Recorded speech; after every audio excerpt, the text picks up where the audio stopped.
તાપી જિલ્લાના છેવાડે આવેલા કુકરમુંડા તાલુકાના ભાલદાથી સતોલા જતા રસ્તા પર એક ઓવરબ્રિજ બનાવવામાં આવી રહ્યો હતો, જે 2020થી 21ના સમયે ચાલુ કરવામાં આવ્યો હતો અને હાલ 2025 લાગી ગયું છે.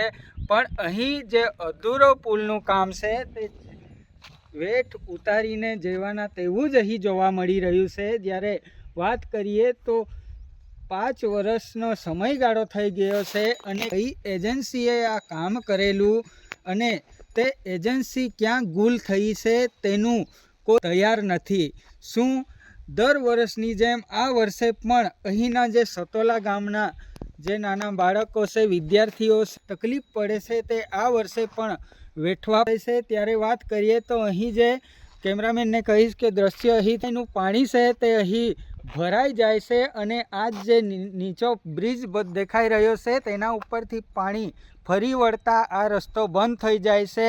અને જ્યારે આ રસ્તો બંધ થઈ જાય છે ત્યારે સ્કૂલમાં જતા બાળકો છે એ લોકોને 10 કિલોમીટરનો ઘેરાવો કરીને સ્કૂલમાં જવા માટે મજબૂર બને છે. જ્યારે જે છોકરાઓ પાસે મોટરસાયકલ છે કે કંઈ વાહનો છે તે લોકો સ્કૂલમાં જઈ શકે, લોકોને ઘરે બેસવાનો વારો આવે છે ત્યારે તંત્ર મોટી મોટી વાતો કરે છે અને સરકારી જે જવાબદાર અધિકારીઓ છે તે માંડી વાળીને બેઠા હોય તેવા અહીંના દ્રશ્યો દેખાઈ રહ્યા છે. જ્યારે કુકરમુંડા તાલુકાના અધિકારીઓ 5 વર્ષથી કુંભકર્ણની નિંદ્રામાં ઊંઘેલા છે, જેને આપવામાં આવ્યું હતું અને કઈ એજન્સી હતી જે ફક્ત કોલમ ઊભા કરીને ભાગી ગઈ છે. તેનું 4 થી 5 વર્ષ થઈ ગયા છે પણ એનો તપાસ કરવામાં આવી રહ્યો નથી.